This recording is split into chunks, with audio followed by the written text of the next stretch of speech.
Saludos, buenas noches y bienvenidos a La Ñora. Nos encontramos en esta noche primaveral de Miércoles Santo en la calle Mayor, junto a la iglesia de Nuestra Virgen del Socorro de La Ñora. El motivo es llevarles a todos ustedes la procesión que esta noche está desfilando por nuestras calles de esta bonita pedanía. Desde aquí saludamos muy cariñosamente a los vecinos de Guadalupe, Rincón de Benicornia, Jabalí Viejo y por supuesto a los de La Ñora. Yo, antes de entrar en materia, quisiera contarles a todos ustedes algo que se ha producido, que es significativo el que se les diga. Hoy, 3 de abril, a las 12 horas, se ha hecho público que don Francisco Gil Ellín, natural de La Ñora, nacido en julio de 1940, ha sido nombrado obispo por su santidad el Papa Juan Pablo II. Ocupaba el puesto de canónigo de Valencia, subsecretario del Consejo Pontificio para la Familia en Roma. El destino que, según fuentes fidelignas nos han confirmado, es en la Curia Romana, en el mismísimo Vaticano. He de hacerles una mención especial, aclarándoles que don Francisco Gil Ellín, nuevo obispo de nuestra comunidad cristiana, vecino de La Ñora, es el segundo obispo que posee la pedanía de La Ñora. El primero fue allá por el siglo XIX y fue don Buenaventura Cano Torrente. Fue el primer obispo y, según reza en los cánones de la historia, era natural de La Ñora, como le leo literalmente notas sacadas del registro.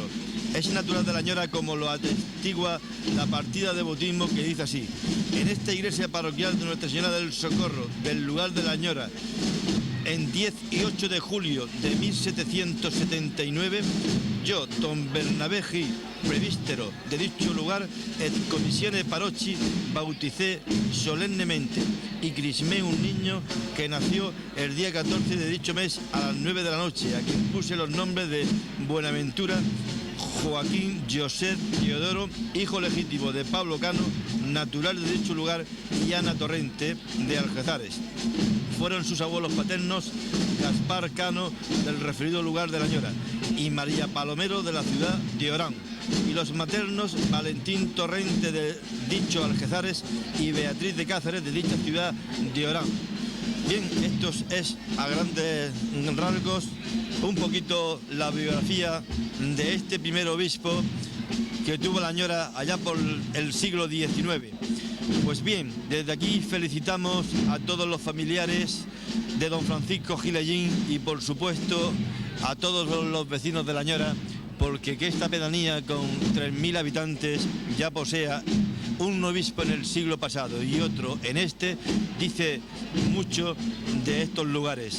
Esta noche nos encontramos, como les comentaba antes, aquí en la calle Mayor de La Ñora, para llevarles a todos ustedes las imágenes que van a desfilar. Son, en primer lugar, la flagelación.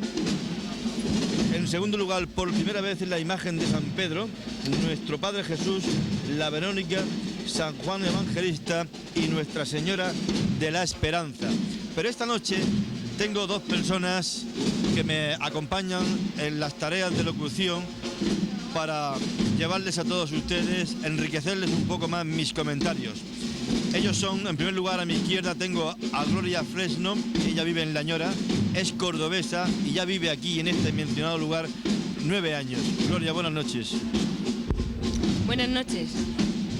Esta es la primera vez que retransmites o ayudas a retransmitir una procesión, ¿verdad? Sí, la primera vez. De acuerdo, pues como tienes a don Francisco al lado, que te bautice en estos lares y en estas facetas.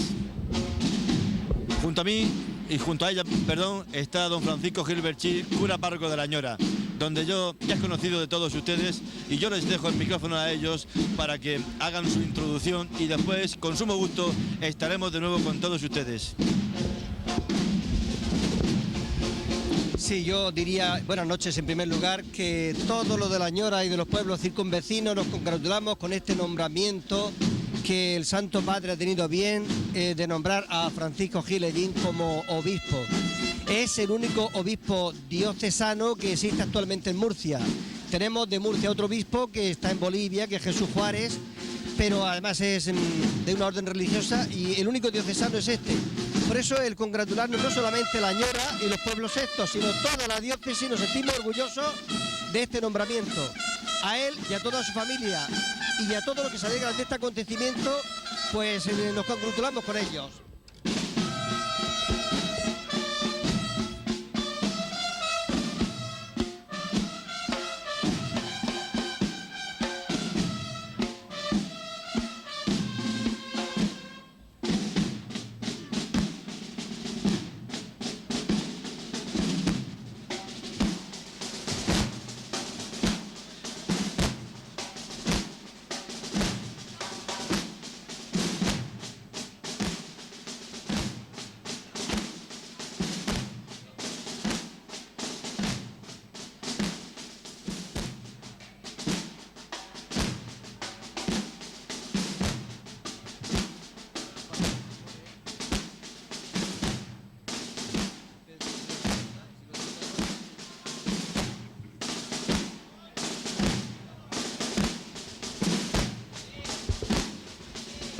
Yo quisiera verles un poco la cronología de lo que va a ser esta Semana Santa, que esta televisión va a llevarles a todos sus hogares. Esta noche, como bien saben y están viendo, nos encontramos en La Ñora.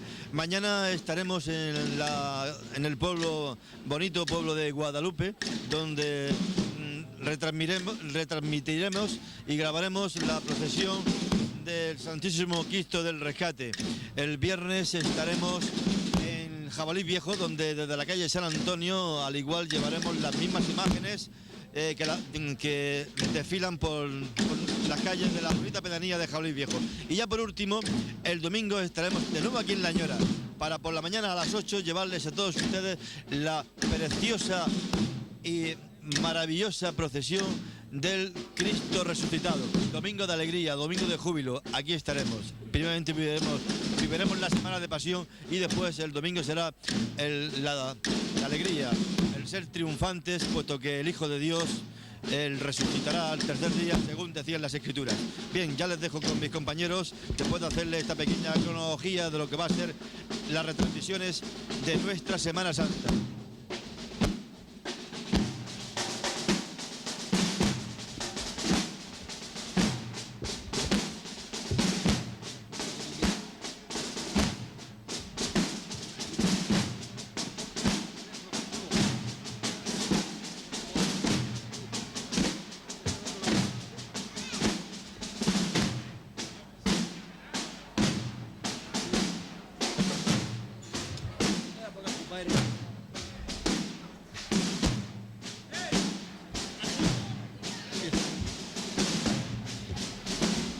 Don Francisco, ¿por qué la Semana Santa es una fiesta tan importante y a la vez variable?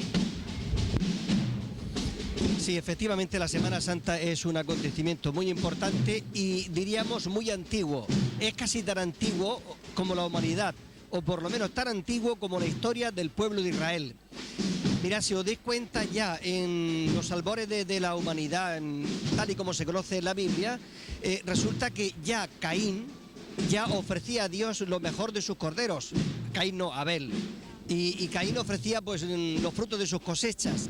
Y la Semana Santa, el núcleo central de la Semana Santa, casi diríamos que está en el Jueves Santo, en esa cena del Señor, en ese Cordero Pascual que después está simbolizando a Jesucristo. Bueno, y decía, ese Cordero Pascual que comemos, que es Cristo, que es el Cordero nacido de las ovejas, está ya recordando aquel Cordero que el buen Abel ofrecía a Dios y que a Dios tanto agradaba. Decía, después cuando este pueblo de Israel se va a Egipto, se va con esta ofrenda del Cordero a Dios, y a pesar de que es un pueblo que vive en la esclavitud, en la opresión, en la dictadura de los egipcios, sigue celebrando esta fiesta. Incluso es la fiesta que sirve de punto de partida para que el pueblo de Israel salga de Egipto. Y después, cuando vuelve otra vez a la tierra prometida, celebran esta fiesta como algo muy importante. ¿Y por qué es tan variable? Esta fiesta la celebraba el pueblo de Israel ya cuando estaba todavía en Egipto y en la salida de Egipto, y cuando entra después a la tierra prometida, la celebra el día 14 del mes de Nisán. O sea, el día 14 del primer mes del año y el primer mes de la primavera. En Israel el año empieza la primavera y el primer mes es Abib o Nisán, que es después. Y concretamente, cuando se ofrece el cordero, que está simbolizando a Cristo que después se entrega en vez de aquel cordero, cuando se está celebrando es el día 14 del mes de Nisán. Y decía, el mes empieza cuando empieza la luna. Cuando nace la luna empieza el mes. Cuando la luna llega a la plenitud es cuando se celebra la cena pascual, la cena de aquel pueblo de Israel. Y entonces resulta que como la luna sabemos todos que es algo variable, hay 13 lunas al año, la luna va variando. No todos los años la luna nace en primavera el mismo día, sino que va variando por esa lógica. Entonces la celebramos siempre en la primera luna llena de primavera. Y esta pues lógicamente varía.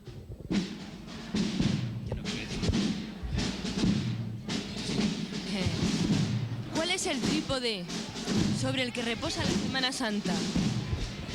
Sí, bueno, lógicamente el trípode, o si queremos las tres fiestas de que consta fundamentalmente la Semana Santa, es el Jueves Santo, en el que celebramos la Cena del Señor, que tiene dos partes la Cena del Señor. Una primera parte que es comerse el Cordero Pascual con el pan ácimo, con las hierbas amargas.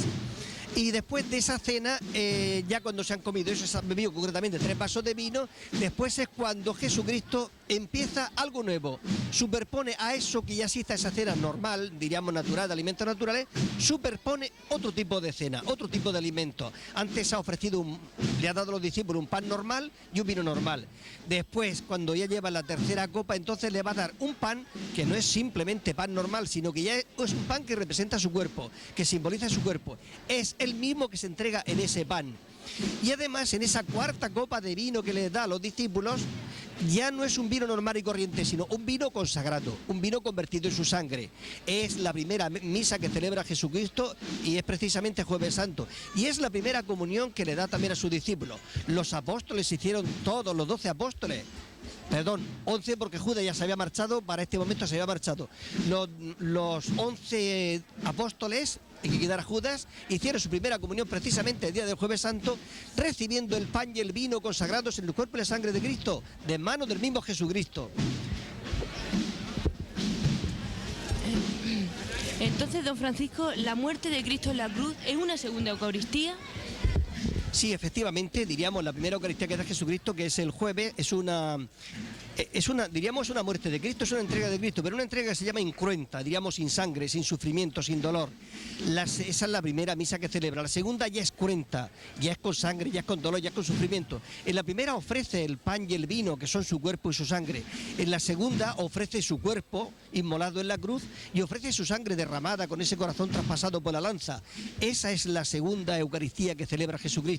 Y en la de Eucaristía, por supuesto, está, diríamos, unas lecturas, unos salmos, una acción de gracias al Padre, un invocar al Padre, tanto en la que celebra Jueves Santo de una forma incruenta, como la que celebra Viernes Santo de una forma cruenta. Son dos misas exactamente iguales, aunque aparentemente en cuanto a la forma sea distinta.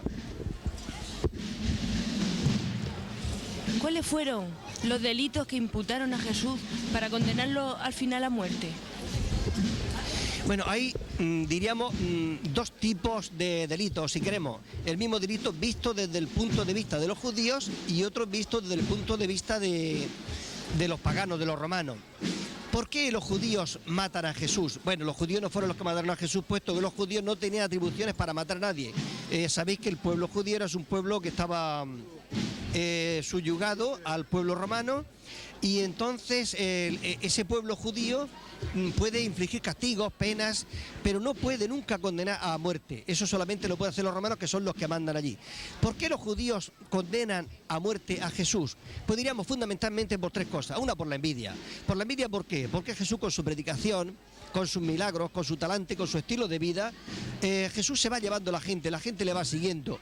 Y al mismo tiempo que le va siguiendo, van apartándose de los maestros, de los rabinos, de los fariseos del pueblo judío. Y aquellos empiezan a sentir envidia de ver que están perdiendo pues una clientela, unos seguidores, unos adeptos. Jesús va tomando los adeptos que los otros van perdiendo y esto provoca una envidia en ellos bastante grande que le hace sentir pues muy incómodo ver a Jesucristo como un personaje que le hace la competencia, que le crea problemas, que le hace sombra.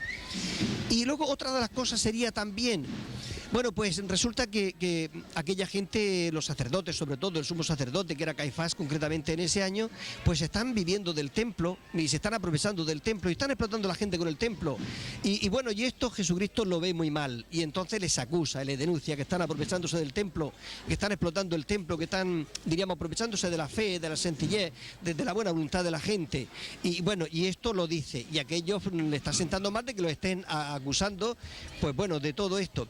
Y luego, por otra parte, Jesucristo no tenía pelos en la lengua. Jesucristo decía lo que pensaba y estaba denunciando pues las calamidades, las atrocidades que hacía el pueblo judío. Los jefes, los gerifaltes siempre son los que hacen el mal. El pueblo sencillo siempre es inocente y siempre es bueno y siempre hay que perdonarlo porque si hace algo mal hecho no lo sabe. Entonces Jesucristo le estaba acusando pues de que hacían el mal, de que hacían crímenes, de que explotaban el pueblo, de que lo engañaban. Y bueno, y esto pues le está molestando a los judíos. Concretamente Jesucristo le dice a los judíos: vosotros sois unos fariseos, o sea, sois unos sepulcros blanqueados por fuera, sois lobos vestidos con piel de oveja. O sea, denuncia sus calamidades, sus pecados y por eso pues lo están viendo mal, digamos, por la envidia, porque denuncia sus pecados y porque denuncia el mal que están haciendo, el mal uso que están haciendo del templo y el aprovechamiento que están haciendo de la gente sencilla. De todas formas, estos delitos no les sirven a los romanos, porque los romanos que tienen que condenar a muerte, esto no les sirve a ellos. Ellos no son creyentes, no son judíos, no tienen nada que ver ni con el templo ni con nada.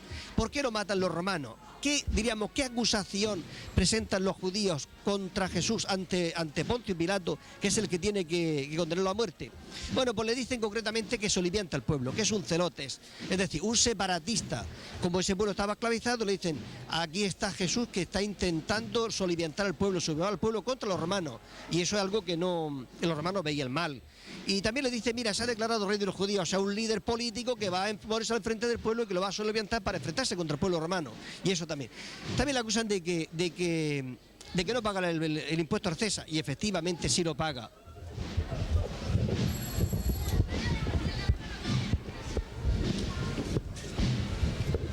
Le cogemos el relevo a don Francisco, puesto que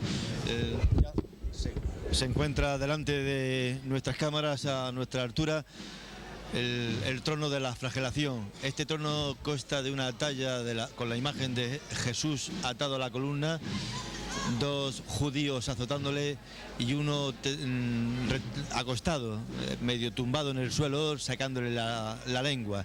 Esta talla data del año 1957 y en aquella época costó 70.000 pesetas aproximadamente, entre 70 y 90.000 pesetas. Su fundador fue don Francisco Capel. Son 20 los cofrades que llevan el trono, aunque año tras año se van superando los penitentes que en las dobles filas que ustedes han podido contemplar, pues desfilan acompañando este pesado trono, puesto que está elaborado en talla de madera y las imágenes pues también tienen su peso, pesa aproximadamente unos 1000 kilos que gustosamente estos cofrades portan sobre sus hombros. Estimamos y consideramos que esta noche tendrán un dolorcillo en el hombro, pero que les sabrá con un poquito agridulce porque además del peso que soportan, pues es la dulzura de llevar sobre sus hombros la imagen de Cristo azotado y, como decía don Francisco, maltratado. Bien, yo les paso ya el micrófono a ellos para que sigan con su actuación y yo estaré de nuevo con todos ustedes para cuando se nos acerque el próximo trono, que ya será San Pedro.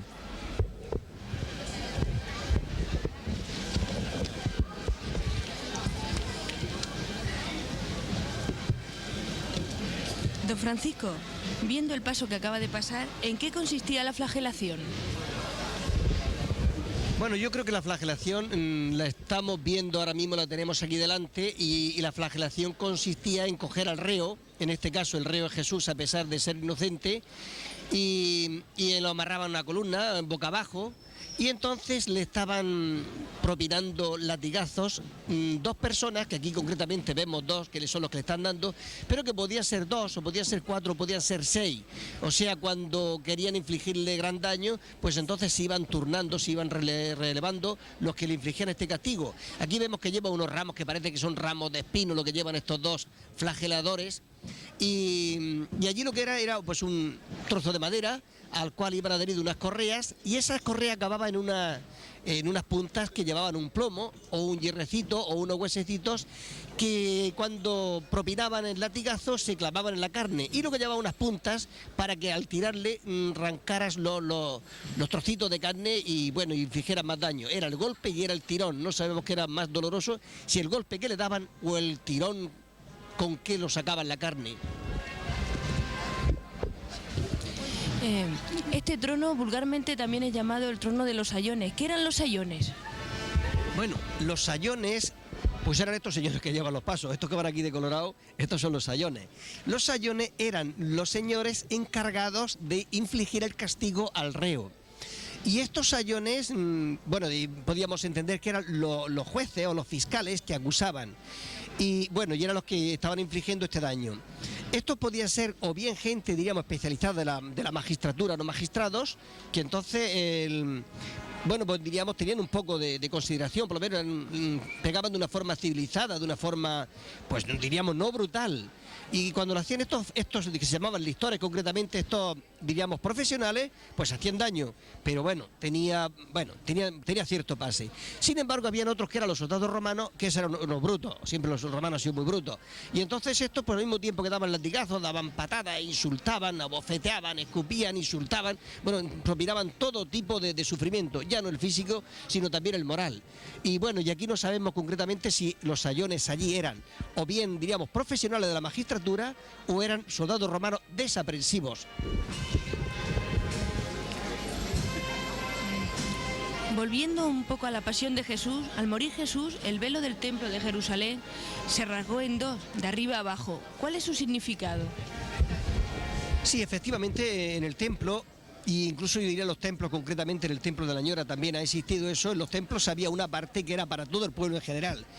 En el pueblo, vamos a pensar, el templo de Jerusalén, y diría en la iglesia de la parroquia de la Ñora también, y luego se ponía un cortinaje ahí en medio. Había un sitio donde estaba todo el pueblo, y otro separado por un gran cortinaje, un gran velo, era donde solamente entraba el sumo sacerdote, y una vez al año, para espiar, para pedir perdón al Señor por los pecados del pueblo. Cuando Jesucristo muere, dice que el velo del templo se rasgó en dos, de arriba a abajo. ¿Qué significaba? Pues mira, que si hasta ahora solamente podía entrar a ese lugar de adentro, a ese presbiterio, el sumo sacerdote, y una vez al año, a partir del momento en que Cristo muere, se rompe el velo del templo, y quiere decir, todo el mundo tiene acceso a eso que se llamaba el Sancta Sanctorum. Todo el mundo tiene derecho, tiene acceso a encontrarse con Dios. Todo el mundo puede encontrar a Dios en cualquier parte del templo. Y no solamente en cualquier parte del templo, sino en cualquier lugar de la tierra, en cualquier lugar del mundo. Y no solamente el pueblo judío, sino el pueblo judío y todo el pueblo de buena voluntad, de buena fe, que va buscando a Dios. Significa eso, la ruptura de las barreras que nos separan al hombre con Dios.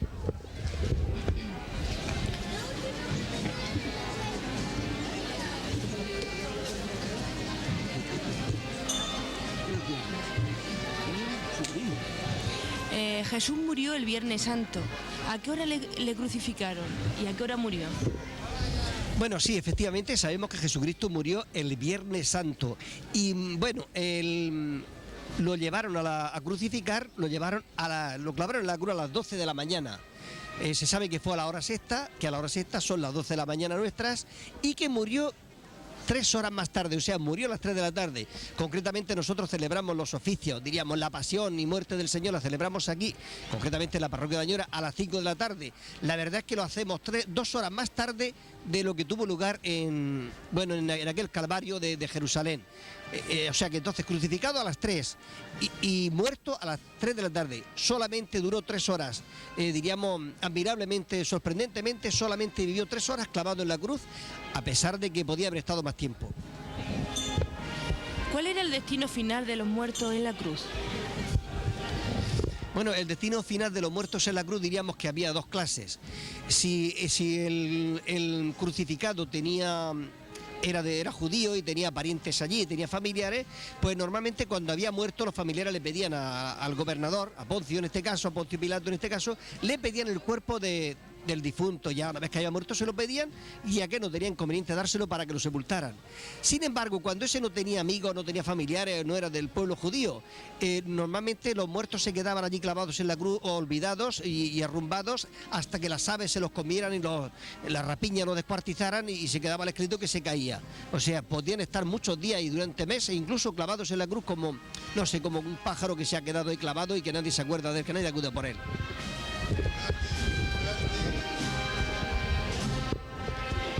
Y ya tenemos en pantalla la imagen de San Pedro. San Pedro ha sido un producto el que le tengamos esta noche aquí en las calles de La Ñora, a la ilusión que un grupo de ñoreros, al acabar la Semana Santa del año pasado, se entusiasmaron con tanto ánimo, que hoy es una realidad tangible el ver a San Pedro. Va sobre un trono, el antiguo trono de San Juan, el mismo que utiliza la mencionada imagen de San Juan el domingo de Resurrección en su desfile glorioso por nuestras calles. Las túnicas son verdes, son de terciopelo verde y oro. El presupuesto inicial que estos ñoreros han iniciado su andadura es de 1.500.000 pesetas. La media de sus componentes oscila entre los 30 y los 35 años. Tienen proyectos de futuro, es la ampliación en cofrades y restaurar la imagen. La imagen es de autor desconocido, aunque la cabeza y las manos son de la escuela de Sarcillo. Es un barroco propio de Sarcillo. El presidente es vecino de La Ñora, Vicente Avellán Ros. Jesús Sánchez Medina es el tesorero. Manuel Nicolás es el secretario y Juan José Cano Navarro es uno de sus vocales. El Cabo de Andas maneja una campana griega del siglo XIX cedida por don Jesús Belmonte. Y yo quisiera hacerle un comentario. Observan ustedes en sus pantallas que San Pedro se le caracteriza por llevar las llaves. Las llaves no las lleva en este desfile, puesto que estamos hablando de la Semana de Pasión. Fue después de la resurrección cuando Jesucristo le entrega, cuando sube en cuerpo y alma al cielo, cuando le entrega las llaves. Por eso le hago ver esta nota aclaratoria sobre la imagen que tenemos en pantalla. El no llevar llaves es porque estaba en puertas de ser el primer papa de nuestra religión, de nuestra era cristiana. Y bien, ya les dejo, sin antes animar a estos ñoreros que este año por primera vez sacan a San Pedro, lo incorporan dentro de este desfile, estos desfiles venerables con todas nuestras imágenes por nuestras bonitas calles.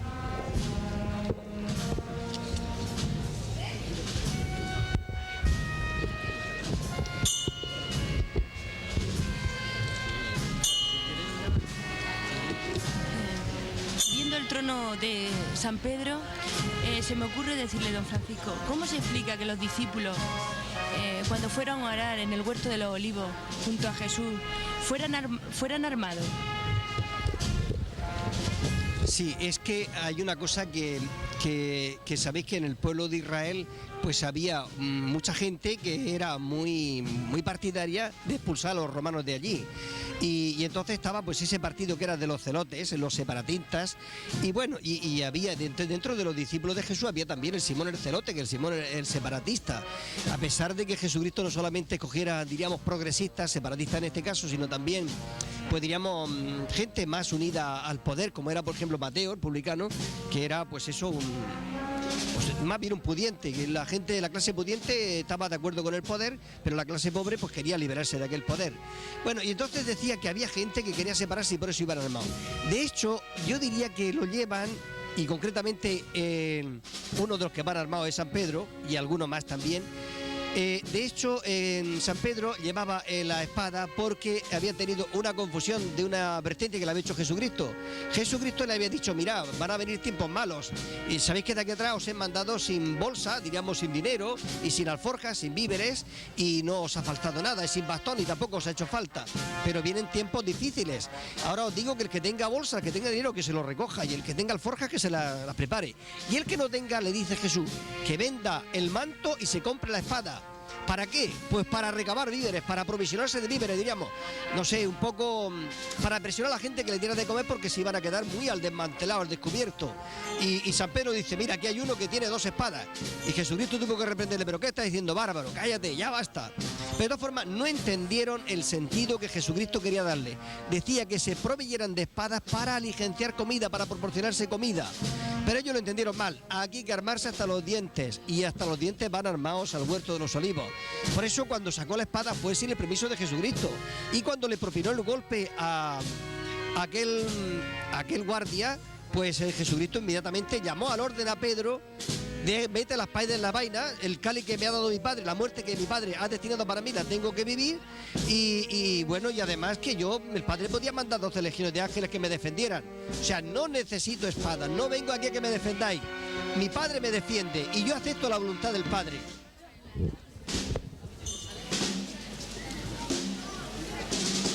Y la figura del gallo que va en el trono, ¿qué es lo que nos simboliza? Bueno, el gallo realmente es un animal muy significativo. El gallo tiene mucho significado. El gallo parece como un animal muy arrogante, muy pendenciero, muy atrevido, muy machote. Eso es lo que parece el gallo. Y por eso está el gallinero con toda la gallina, porque es así de machote. Y bueno, y un poco está simbolizando. Pedro sabe que era un hombre muy impulsivo. Dice, mira, aunque todos te abandonen, yo no te abandonaré, yo estaré siempre a tu lado. Pues diríamos que es otro pequeño fanfarrón, otro pendenciero, uno que promete mucho, pero que después, pues mira, es tan frágil como todos los débiles también. Y eso por una parte está simbolizando un poco la figura de Pedro, como es Pedro. Y por otra parte, el gallo es el que se encarga de anunciar. Entonces, cuando no había reloj y cuando no había campanario y cuando toda esta serie de cosas, es el que se encarga de anunciar que viene el día. El gallo es el primero que ve los rayos de la luz del amanecer y está avisando pues que viene el día, que viene la luz. Y concretamente este gallo está significando que viene la luz del sol, que viene la luz de Jesucristo, que viene la luz de la resurrección, que viene la luz del juicio final.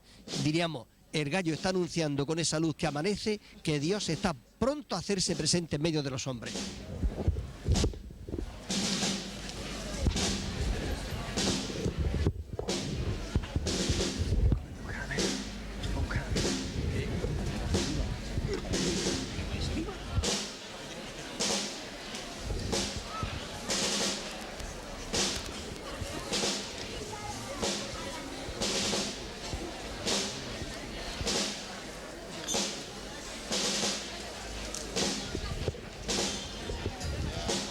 Ya tenemos delante de nuestras cámaras a la hermandad de nuestro Padre Jesús.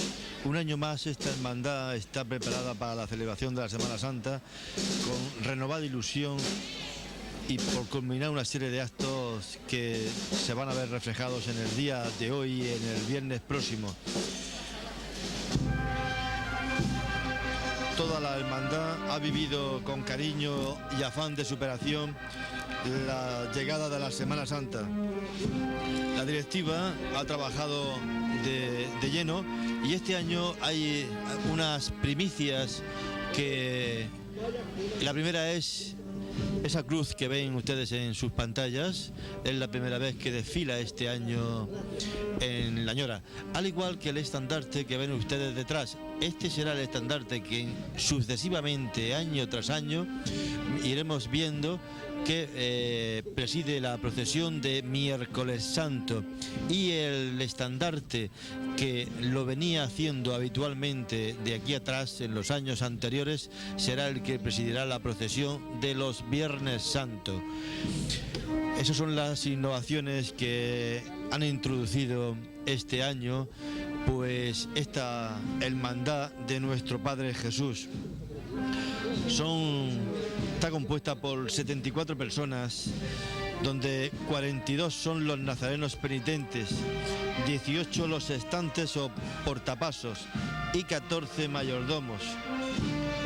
La compone la Junta Directiva, siendo la presidenta doña Antonia Vilamarín, vicepresidenta Concepción Ros Hernández, secretaria Antonia López Avellán, tesorero Francisco Hernández Franco. Las túnicas la han realizado Remedios Ros Hernández, el material ha sido de Patricio Martínez Tortosa, el cabo de anda es Pedro Gil Vila y el camarero José Miguel López Avellán, que a su vez es el autor de la túnica que el Cristo luce, tanto la de este año como la de los años anteriores, ha sido bordado por este camarero que es José Miguel López Avellán.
Vemos a los cofrades que acompañan al estandarte, que portan un escapulario tanto por el pecho como por la espalda.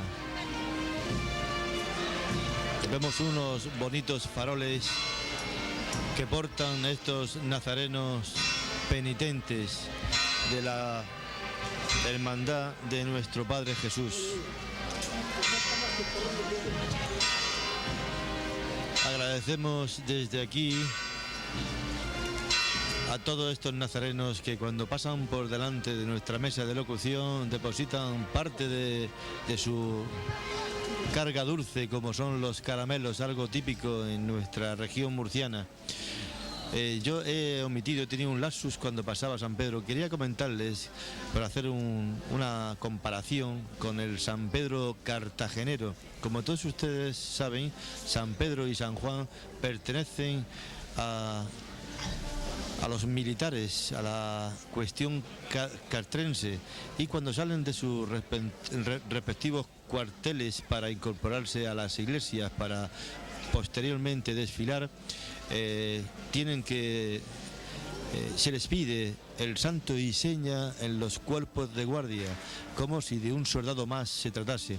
Y una vez que por parte de los miembros de la cofradía es expuesto el santo y seña y todos los requisitos militares que exige el cuerpo de guardia, la imagen abandona su acuartelamiento y se marcha hacia la iglesia. Aquí en La Ñora, el San Pedro se encuentra ubicado en la iglesia de la Virgen del Socorro y es arreglado en su ornamentación floral y tronal, su ubicación en el trono, en el habitáculo, en la sala que hay, en las dependencias que hay destinada a tal fin detrás mismo de la iglesia. Eran las pequeñas comparaciones que yo quería contarles a todos ustedes, salvando las distancias, claro está, de nuestras pequeñas localidades hacia esa bonita y acogedora ciudad de Cartagena, señera y emblemática donde las haya de nuestra Semana Santa.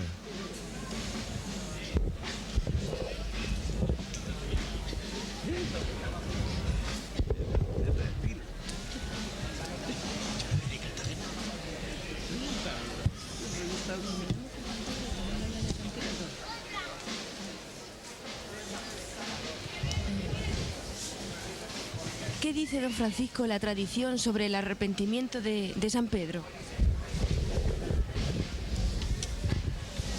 Bueno, pues dice que lloró amargamente, después de que cuando ya le dice, antes que el gallo cante 2 veces tú me habrás negado 3, pues efectivamente cuando ve que el gallo ha cantado y entonces Jesucristo le dirigió una mirada, no de indignación ni de reproche, sino una mirada cariñosa, porque realmente Cristo es fabuloso siempre y en todo, pero en la pasión se presenta, se muestra con una humanidad, con una sencillez, con una capacidad de perdón tremenda. Y entonces pues miró a Pedro, y cuando Pedro vio que Cristo le miraba, como diciendo, ves como te lo había advertido, ves lo frágil que eres, ves lo débil que eres. Entonces, pero todo esto no era reproche, sino eso, diríamos, indultándolo, como si dijéramos, perdonándole, comprendiéndolo. Pedro, ante esa mirada de bondad del Señor y ante esa traición que él había cometido, que había jurado no conocerlo, pues bueno, dice que salió inmediatamente allí, que lloró amargamente. Y bueno, y luego después de que llora amargamente, es algo que no solamente lloró en ese momento, sino que Cristo, San Pedro, lloró muchas veces después al ver la pasada que le había jugado al Señor, la pasada que le había jugado al Maestro, con la confianza que el Maestro ponía en él, con el cariño que le tenía, con lo pendiente que estaba, con la responsabilidad que estaba confiando, y luego ver este hombre la jugarreta que le hizo. Y esto es algo que se arrepentía él constantemente y se avergonzaba. Concretamente dice que solía irse a una cueva en la que se llama Galicanto, es decir, la cueva del canto del gallo, donde Pedro lloraba el canto del gallo que le recordaba su propia traición. Incluso se dice que Pedro les caían de los ojos como 2 surcos, que era de tanto llorar, de tanto caer las lágrimas, le bajaban dos surcos de las lágrimas que iban cayendo. O sea que no es un hombre que diríamos que se arrepiente aquella noche, que pide perdón aquella noche, sino es algo de lo que se avergonzó, de lo que se horrorizó y de lo que estuvo pidiendo perdón durante toda su vida. Y luego no solamente San Pedro, que es el que, diríamos, representa a todo el pueblo de Israel y a todo el pueblo cristiano y a todo el mundo en general, no solamente ya llora por los propios pecados de él, por las propias traiciones de él, sino que llora por las traiciones, por los pecados de todos los hombres y concretamente de todos y cada uno de nosotros. Diríamos, es el Papa actual, no solamente cuando se dirige a Dios le invoca por él, por su salud, por su fortaleza o por su éxito, sino que lo hace por él y por toda la Iglesia. Y cuando se trata de llorar los pecados, el Papa no solamente llora por los suyos, sino de todos los hombres. Es un peso que lleva encima. Bueno, entonces de San Pedro sabemos que fue ese hombre que tuvo que estar constantemente haciendo equilibrio. Yo diría equilibrio aparece entre los progresistas y los más conservadores. Tiene grandes disputas con San Pablo porque era un progresista y San Pedro, como estaba en el pueblo judío, que era muy conservador, tenía que estar, diríamos, como si dijéramos, haciendo equilibrio, jugando con 2 barajas, dando una de cal y otra de arena, una complaciendo al pueblo cristiano que venía del paganismo y otra complaciendo al pueblo cristiano que venía del judaísmo. Bueno, pues realmente es un hombre que tuvo que sufrir mucho para hacer todo esto serie de equilibrio.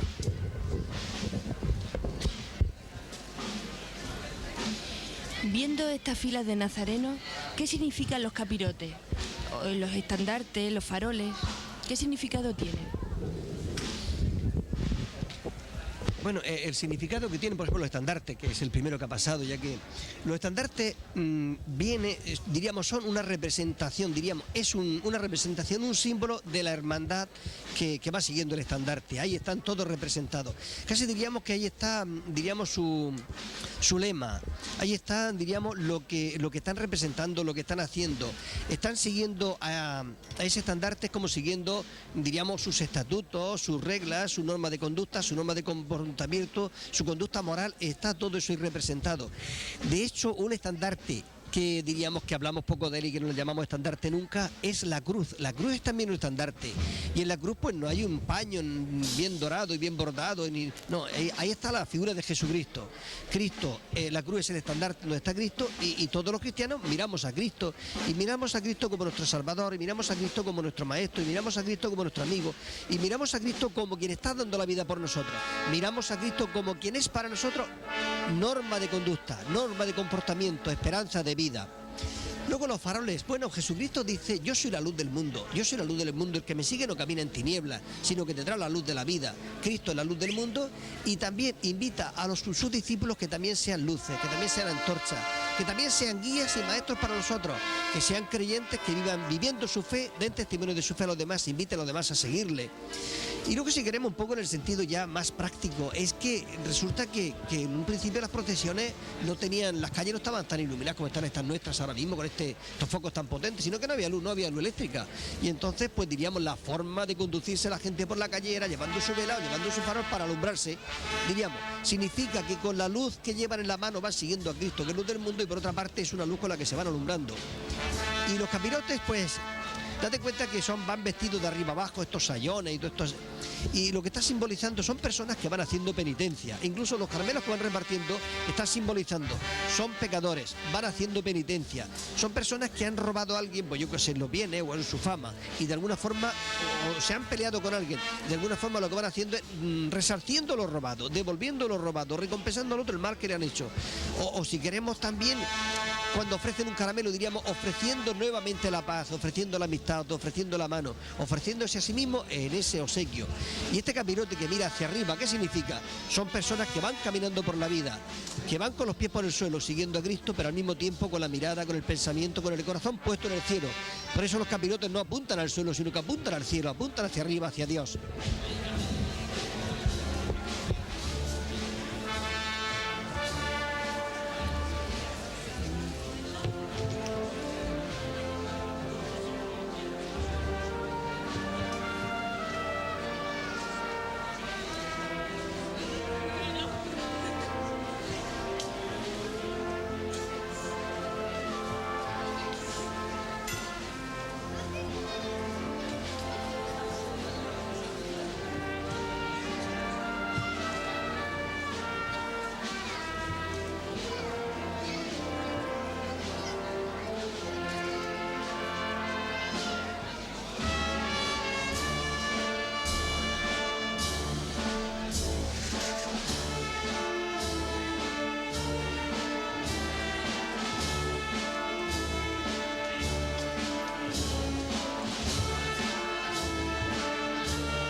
Cámaras les llevan a todos ustedes de esta imagen de nuestro Padre Jesús Nazareno.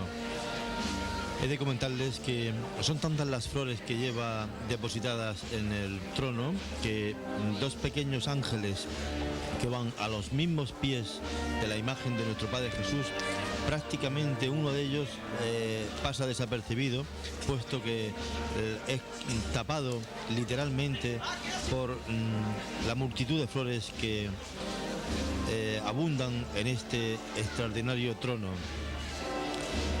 Verán ustedes esos bordados tan majestuosos, tan bien realizados, con tanto cariño, por un llorero no podía ser menos. También tenemos constancia que hay personas de otras, sobre todo monjas que se dedican a esto, pero es claro y significativo que sea un llorero enamorado de esta imagen de nuestro Padre Jesús quien elabore en sus ratos de ocio, quitándose horas de su propio descanso para bordar esta túnica. Bueno, yo hablaría en plural y no faltaría a la verdad, puesto que creo que ya son 2 o 3 las túnicas que le ha bordado, superándose año tras año o túnica tras túnica en los bordados. Observen ustedes, observen y verán qué cosa tan maravillosa.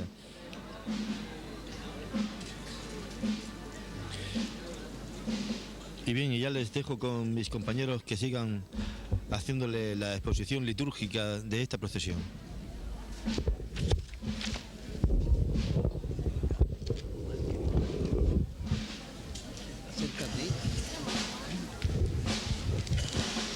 Viendo el trono de nuestro Padre Jesús, ¿qué valor tenían aquellas 30 monedas por las que Judas vendió a Jesús? Bueno, pues la verdad es que hoy diríamos que ni siquiera tiene el valor, bueno, muy poco, muy ínfimo. Viendo el valor de hace unos años que decía que podían tener, podía suponer, o sea, cada ciclo, 30 monedas, que son 30 ciclos de plata, el valor que tenían era de... Cada ciclo vale 4 pesetas, o sea que lo que Judas vendió a Jesús, si tenemos en cuenta que son 30 ciclos a 4 pesetas, 120 pesetas. Por 120 pesetas fue por lo que vendió a Jesucristo. Es verdad que 120 pesetas, diríamos, aquí pueden tener muy escaso valor y allí podían, digo, ahora mismo en el pueblo de Israel pueden tener un poco más de valor, pero en realidad es una cantidad ridícula, una suma bastante ridícula. Y esto era lo que valía un esclavo.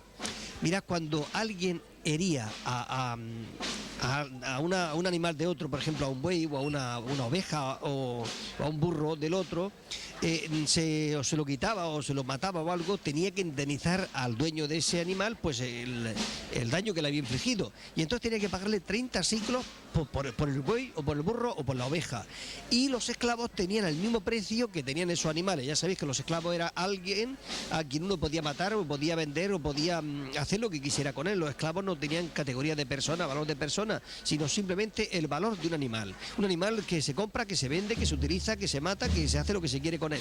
Y Jesucristo fue vendido por el precio, eso diríamos, o de un burro, o de un buey, o de una oveja, o de un esclavo. En total, 120 pesetas.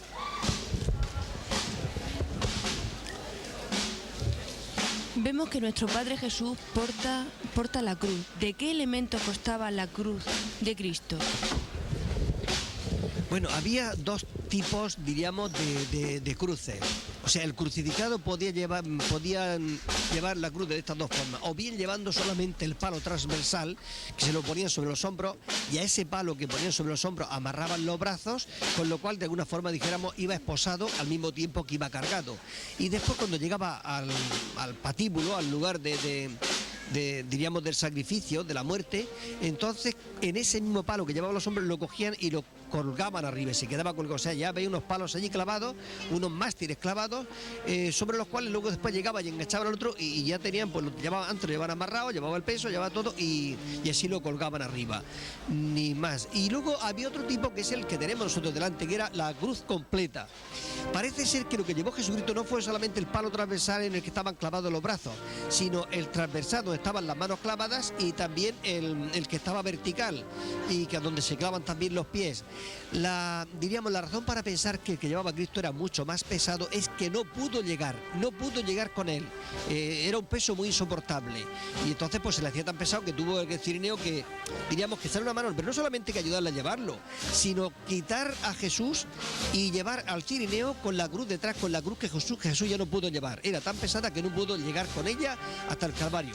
Y además llevaba luego unas tablas en las cuales, diríamos, iba la sentencia a muerte. La razón, la causa por la cual mataban al reo, lo llevaban escrito, la sentencia la llevaba escrito en una tabla. Y en este caso Jesucristo llevaba una tabla bastante grande, porque iba escrito en arameo, en griego y en latín la causa de su muerte. Jesús Nazareno, rey de los judíos. Con lo cual esa tabla añadía también su peso a la otra que llevaba. Entonces probablemente llevó la cruz, el palo transversal y el vertical, y al mismo tiempo la tabla en 3 idiomas que iba expresando la razón por la cual lo condenaban a muerte. Un peso insoportable que Cristo no fue capaz de llegar con él a la cruz. Y de hecho, porque iba extenuado, decía que bueno, estuvo 3 horas muerto en la cruz, murió a las 3 horas de clavarlo, cuando de hecho lo normal es que hubiera durado más tiempo.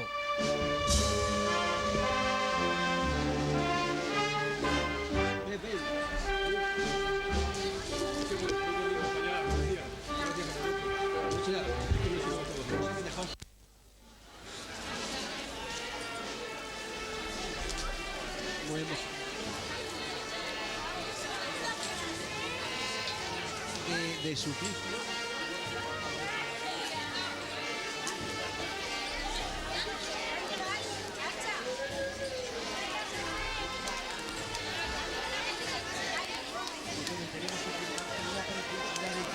De crío que es un encanto, que es una maravilla. Viendo esto se olvida uno de la cruz y se olvida del Calvario y dice: qué preciosidad, qué hermosura, cuántos amigos tengo y qué buenos que son. Hombre, Gracias, hombre, gracias, gracias. Y qué generoso y qué espléndido. Dejan bocadillos, caramelos, dejan huevos, dejan de todo. Esto es un encanto. Esto es un encanto.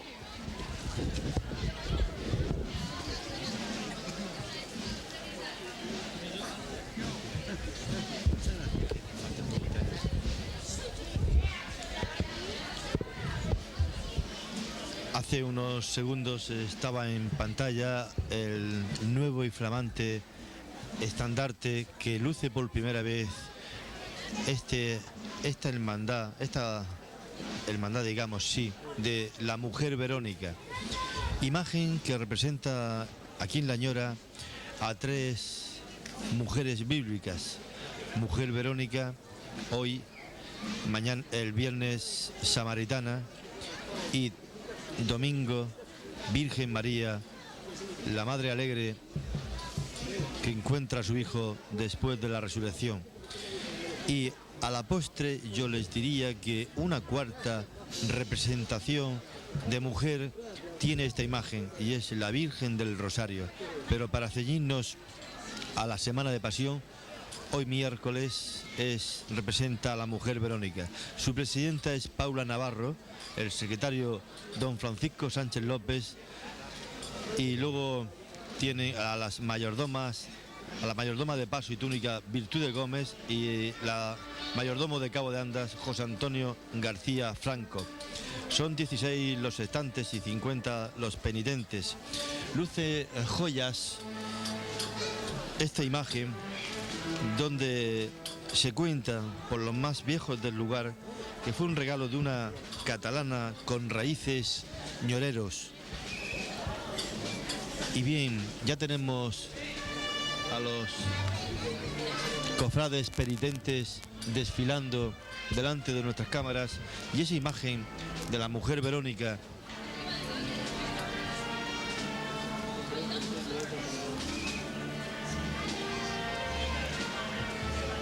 marcando el paso por todos sus cofrades costaleros. Luce un paño con la imagen de Cristo, de nuestro Salvador. Fue la mujer que, demostrando una gran valentía ante la multitud, salió en una de las caídas y enjugó el rostro de Jesús.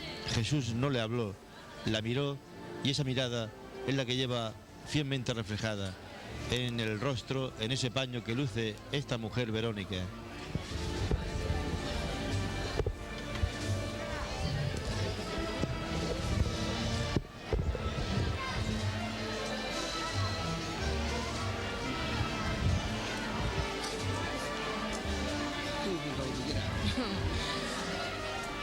Viendo el trono de la Verónica, ¿cuál es el verdadero significado de la Santa Faz?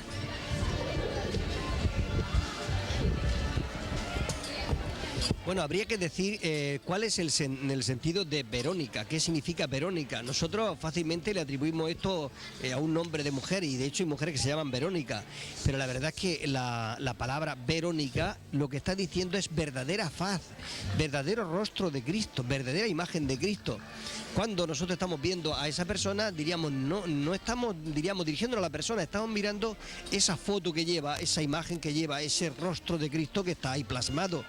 Y entonces Verónica significa que es el verdadero rostro de Cristo, porque en un principio había muchas faz de Jesucristo en iconos, en pintura, en escultura, en bordados, en todo. Pero diríamos, para distinguir el de auténtico de todos los demás, a este se le llamaba Verónica, el verdadero rostro de Cristo, porque había dicho mucho y había uno que era el verdadero auténtico, pues normal, no había dobles. O sea, había muchos dobles, pero ese no era doble. Y diríamos, ¿de dónde toma origen esa imagen?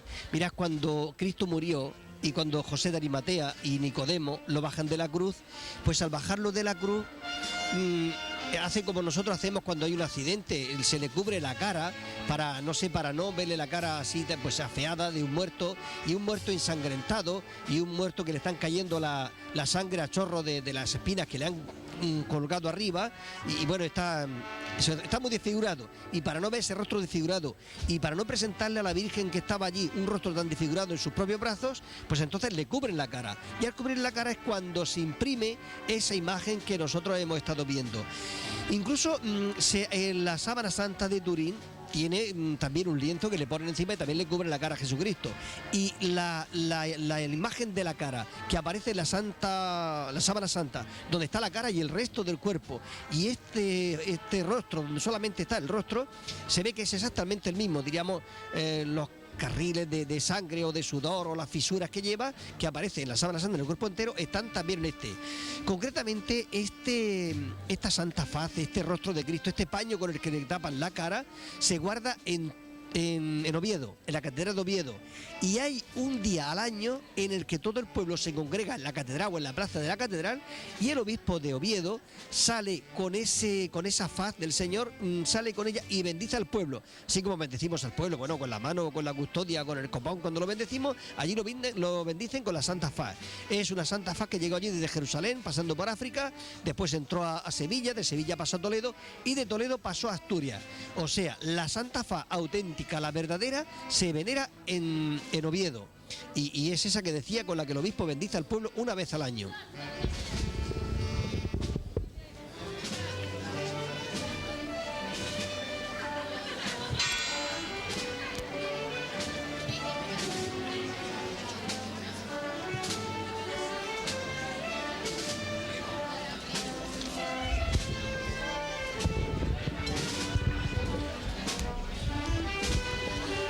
Habrán observado hace unos minutos que nuestras cámaras se han desviado un momento sus objetivos de nuestras imágenes que están desfilando para dirigirse al firmamento, para ver ese eclipse de luna que esta noche, 3 de abril, pues tenía su consumación. Conforme vayan pasando los minutos, el eclipse será total. Nuestras cámaras fielmente les llevará a todos ustedes que están tranquilamente, cómodamente en sus propios domicilios, esas imágenes de que nuestros objetivos de nuestras cámaras captarán de ese eclipse parcial en principio, pero que llegará a ser total en unos minutos.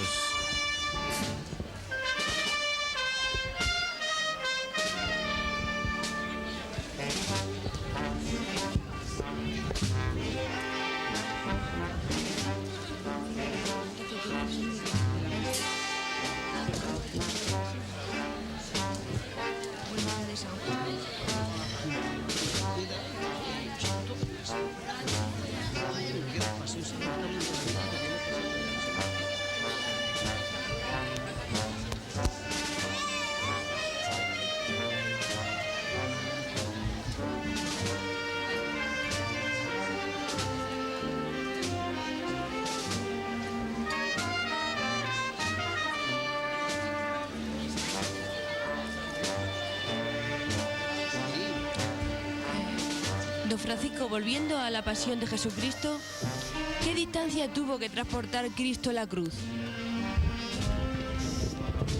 Bueno, el transporte que tuvo que hacer Jesucristo con la cruz a cuestas o delante de ella, como en el caso cuando la lleva Simón de Cirene, podía ser que el punto de partida fuera o bien del palacio de Herodes, o bien del pretorio, o sea, del palacio del gobernador, de Poncio Pilato, y tanto de un sitio como de otro hasta el Calvario estaba relativamente cerca, 400 metros solamente es lo que separaba a un sitio del otro, una distancia bastante corta, y por eso es lo sorprendente que Cristo no pudiera llegar, y era sencillamente por todos los castigos que le habían infligido durante esa venganza, porque de luego fue atroz, porque es que Pilato lo que quiso es, diríamos, aumentar, incrementar mucho el número de castigos, para que, a ver si la gente, viendo a Cristo ya desfigurado, que parecía el homo, no parecía un hombre, parecía un gusano, parecía ya, no sé, ya hecho un guiñapo, entonces viendo, a ver si de esa manera, viéndolo así, el pueblo se compadecía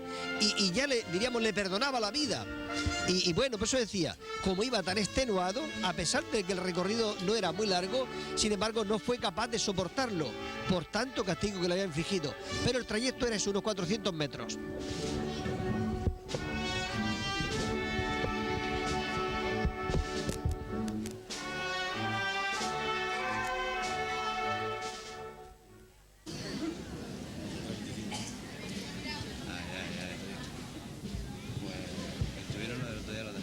para las televisiones locales.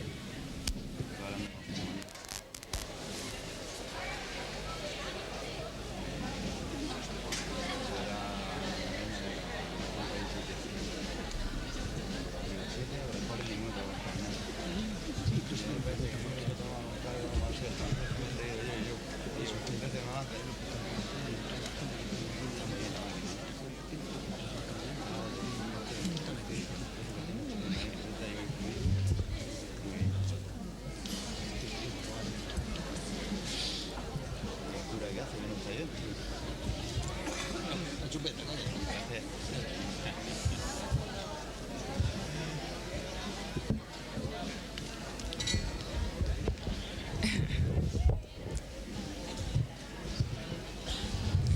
Don Francisco, veo que hay muchas filas de nazarenos, que cada paso porta muchos nazarenos, que hay muchas personas en las aceras viendo la procesión. ¿Usted cree que todos somos creyentes?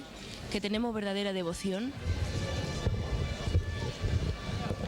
Bueno, yo diría que de alguna forma, diríamos, en el fondo de todos y cada uno, tanto de los que van desfilando como de los que están presenciando el desfile, los que están llevando las imágenes, pues yo diría que si en el fondo no hubiera algo, no hubiera una fe, no se sintieran representantes de algo importante, van vestidos de nazareno, de alguna forma lo que están es, diríamos, los que están desfilando, de alguna forma lo que están es reproduciendo un nazareno, y el nazareno es Jesucristo.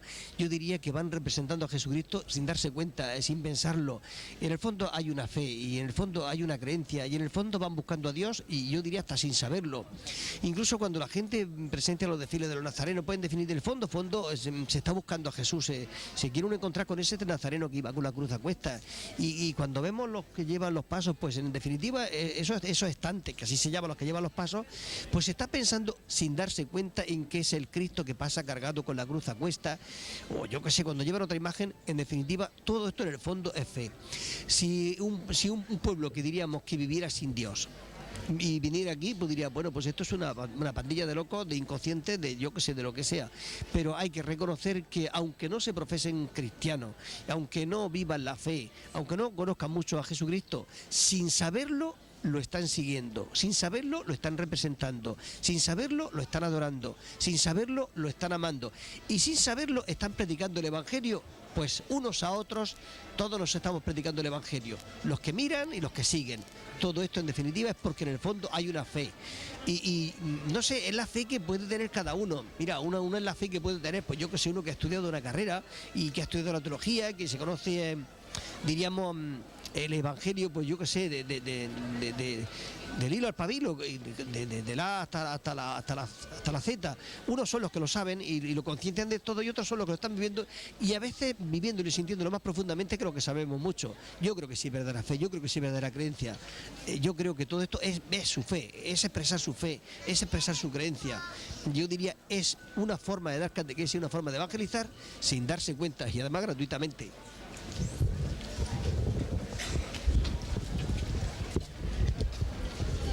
Y ya tenemos delante de nuestras cámaras a San Juan, que es portado por 20 cofrades estantes o costaleros. El trono es un estilo marrajo, tiene 4,5 metros de altura, con los estantes, por supuesto. El precio de coste costó allá por el año 94, que fue cuando desfiló por primera vez, aproximadamente 1 millón de pesetas. Las tallas laterales son del mismo estilo, y los copetes también. Fue diseñado por un artesano cartagenero. San Juan, el apóstol más joven, el apóstol mimado, es el que realmente tenemos delante de nosotros. Porta una palma de las de Domingo de Ramos, algo diametralmente opuesto a lo que lleva el viernes. Bien, la directiva la componen, entre otros, don Juan Díaz Vázquez, don Jesús Marín Guzmán, don Manuel Matencio Costa, y año tras año se van superando. He de decirles que esta procesión, uno de sus fundadores fue Modesto Ruiz Tortosa, que solamente costaba 16 años cuando entró a formar parte de esta hermandad. Sus cofrades costaleros marcan magistralmente el paso conforme se va iniciando este desfile. Al igual que todos los demás, esta noche seguro que en sus hombros tendrán ese dolor agridulce, doloroso por un lado, por el peso, pero gustosos, contentos de portar sobre sus hombros estas imágenes que representan lo más expresivo de nuestra era cristiana.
Volviendo, don Francisco, a la pasión de Jesucristo, ¿tiene alguna explicación que los discípulos que tanto querían a Jesús se quedaran dormidos a pesar del trance que estaban viviendo ellos? Bueno, la verdad es que en los humanos, en ellos humanos y en nosotros humanos, diríamos cualquier cosa se explica, diríamos cualquier aberración podemos cometer aquellos y nosotros. La verdad es que ellos tenían tanta seguridad y tanta confianza, diríamos, en la entereza de Jesucristo, en la fortaleza de Jesucristo, en ese camino abierto que llevaba, que incluso cuando le hablaba de que iba a soportar la pasión, ellos no se lo creían. Incluso hay un momento en que Jesús le dice a Pedro: mira, que vamos a subir a Jerusalén, que me van a condenar, que me van a azotar, que me van a matar, pero que voy a resucitar al tercer día. Y entonces San Pedro intenta quitarle de la cabeza que vayan a ir a Jerusalén. No se te ocurre subir a Jerusalén, no vayamos a subir a la fiesta. Pues si existe todo este peligro, no. Y Jesucristo le dice a San Pedro: apártate de mi vista, Satanás, porque tú no quieres que yo cumpla el plan de Dios, tú estás impidiendo que yo pueda cumplir la voluntad de Dios. O sea, que en Pedro no podía entrar en su cabeza que Jesucristo fuera a soportar aquel sufrimiento, aquella muerte ignominiosa, a pesar de que se lo había advertido ya varias veces Jesucristo a ellos. Incluso decía antes los zebedeos, con su madre Salomé a la cabeza, Salomé va a decirle a Jesús: oye, mira, Jesús, quiero que cuando estés en tu reino, en un reino temporal, como los reinos que tenemos nosotros en España ahora mismo, en este reino que ellos pensaban que Jesucristo iba a fundar, quiero que todos los hijos míos sean ministros tuyos, que uno esté a tu derecha y otro esté a tu izquierda, los dos muy cerca de ti, que sean, diríamos, dos grandes pilares dentro de este reino temporal que ellos pensaban que Jesucristo iba a fundar. O sea, que a pesar de que Cristo se lo advertía, no le entraba en la cabeza. Cristo estaba hablando de la pasión y estaba hablando de la muerte y estaba hablando de ese reino espiritual, y es un reino que va a ser universal, y es un reino de amor, y es un reino de gracia, y es un reino de paz, y es un reino de salvación, y aquellos estaban pensando en otro tipo de reino. Por eso cuando llegan al huerto de los olivos, no es que no les cabe en la cabeza que Jesucristo vaya a soportar todo aquello. Diríamos, Jesucristo lleva unos pensamientos, lleva unos problemas, lleva unos proyectos, y ellos están en otra cosa, Diríamos, están viviendo al margen de ese sufrimiento que Jesucristo está soportando. Yo diría que esto es algo que nosotros lo experimentamos también en nuestra vida. Tenemos una alegría y queremos comunicarse a los demás, y los demás no le importa nuestra alegría. No tenemos un problema, no le importa nuestro problema. Están deseando que callemos esa alegría o ese problema para vivir su su vida. Diríamos que Jesús estaba viviendo su drama, el drama de su pasión y muerte, y los demás estaban pensando en otra cosa. ¿Quién sería el más importante? ¿Quién sería el más grande? ¿Quién ocuparía una cartera? ¿Quién ocuparía otra cartera? Y por eso cuando llegan a la pasión, pues ellos siguen pensando en lo mismo. Han comido, han bebido, han disfrutado y no se están dando cuenta lo que se les está avecinando encima. Diríamos es eso, que ellos tienen puestas unas miras en Jesús y Jesucristo tiene puestas otras miras en el Padre, no coinciden. Por eso se explica que, bueno, que no fueran conscientes de lo que pasaba allí y se quedaran durmiendo porque vivieran al margen de ese drama de Jesús. Don Francisco se pone a hacer su exposición y no se ha dado cuenta que tenemos delante de nosotros a la bonita mujer española ataviada con su mantilla característica. Este año vemos que son muchas las mujeres de nuestro pueblo de La Ñora quienes se han ataviado con el típico y característico traje español de Manola. Lucen sus mejores joyas y vemos que van todas muy bonitas, muy bonitas. Han tenido mucha ilusión, más que ganas, ilusión de acompañar a su Virgen, la Virgen de la Esperanza. Esa Virgen que cierra el cortejo de esta noche en La Ñora. Yo no me atrevería a decir la media de la edad, puesto que hay desde las más niñas que han desfilado al principio hasta las señoras ya mayores, inclusive algunas de ellas con 70 años. Y efectivamente es la nota pintoresca, bonita, agradable, delante de la imagen tan extraordinaria de nuestra Virgen de la Esperanza. Virgen de la Esperanza, que la talla es de Antonio de Villaescusa.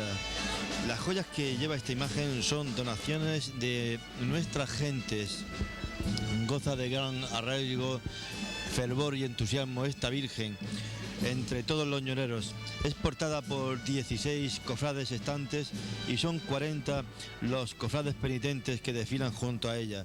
La Junta Directiva está compuesta por don Antonio Gilcano, don Francisco Díaz Vázquez, don José Serrano Ortín, don Francisco Javier Gil Pérez y doña Bernarda Díaz Velázquez. Este año, repito, no me canso, ha sido, creo que multiplicamos por 4 a las mujeres que el año pasado desfilaron delante de la Virgen de la Esperanza.